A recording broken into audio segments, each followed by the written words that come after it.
ନାଇଁ କି ଆମେ ଦେଖୁ ଶିଷ୍ୟ ମାନେ ଥରେ ତେଲ ଲଗାଇକି ପ୍ରାର୍ଥନା କରିଥିଲେ। Mark 6:13, mark 6। ପୁଣି ଅନେକ ଭୂତ ଛଡାଇଲେ, ଅନେକ ରୋଗୀ ଲୋକଙ୍କୁ ତୈଳ ଲଗାଇ ସୁସ୍ଥ କଲେ। ଦେଖନ୍ତୁ, ଶିଷ୍ୟମାନେ ମଧ୍ୟ ସୁସ୍ଥତା ପାଇଁ ତେଲ ବ୍ୟବହାର କଲେ ବୋଲି ଆମେ ଦେଖୁ, ରାଇଟ୍। କିନ୍ତୁ ପ୍ରେରିତରେ ଅର୍ଥାତ୍ ପବିତ୍ର ଆତ୍ମା ପାଇଲା ପରେ ସେମାନେ କାହାକୁ ତେଲ ଲଗାଇବାଟା ଆମେ ଦେଖିନୁ। ତଥାପି ଯାକୋବ ପତ୍ରିକାରେ ଲେଖା ଅଛି 5:13 କି ଯଦି ଆପଣ ମାନେ ରୋଗୀ ଅଟନ୍ତି ତାହେଲେ ଆପଣ ମାନେ ଈଶ୍ୱରଙ୍କ ମନ୍ଦିରକୁ ଯାଇକି ସେଠି ପ୍ରାଚୀନ ମାନଙ୍କ ହାତ ଦେଇ ପ୍ରାର୍ଥନା କରାଇ ପାରିବେ। 5:13 ନା ଯାକୋବ ପତ୍ରିକା। ତୁମ ମାନଙ୍କ ମଧ୍ୟରେ ଜଣେ କେହି କଣ କେହି ଦୁଃଖ ଭୋଗ କରୁଅଛି ସେ ପ୍ରାର୍ଥନା କରୁ, କେହି କଣ ଆନନ୍ଦିତ ଅଟେ ସେ ଗୀତ ଗାନ କରୁ, ତୁମ ମାନଙ୍କ ମଧ୍ୟରେ କଣ କେହି ପୀଡ଼ିତ ସେ ମଣ୍ଡଳୀର ପ୍ରାଚୀନ ମାନଙ୍କୁ ଡକାଇ ସେମାନେ ପ୍ରଭୁଙ୍କ ନାମରେ ତୈଳ ମଖାଇ ତାହା ନିମନ୍ତେ ପ୍ରାର୍ଥନା କରନ୍ତୁ।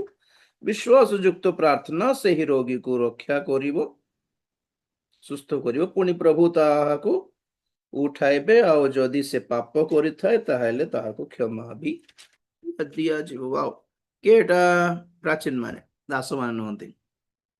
ପ୍ରାଚୀନ ମାନଙ୍କର କର୍ତ୍ତବ୍ୟ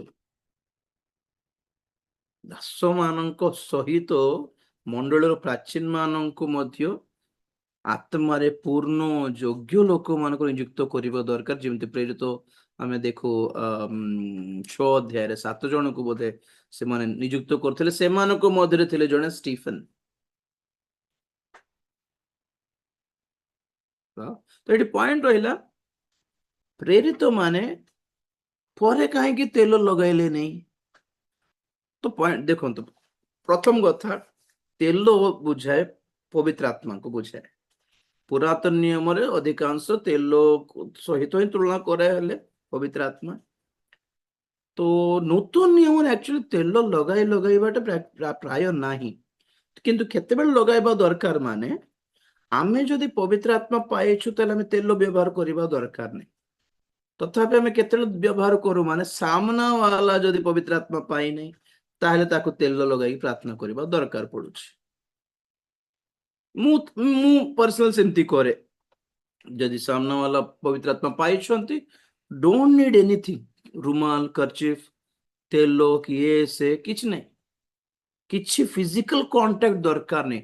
ଆମେ ଆତ୍ମାର ଅନୁଭୂତି ପାଇଥାଉ।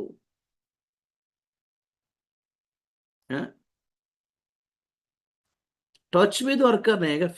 ସ୍ପିରିଟରେ ପ୍ରେୟର ଇଜ ମୋର ପାୱାରଫୁଲ ଆକ୍ଚୁଆଲି। ସାମ୍ନା ଯଦି ସେମାନେ ପବିତ୍ର ଆତ୍ମା ପାଇଛନ୍ତି ତାହେଲେ ମୁଁ କିଛି ତେଲ ଲଗାଇ ନାହିଁ, ପ୍ରାର୍ଥନା କରିଦିଏ। ପ୍ରେଜ୍ ଦ ଲର୍ଡ।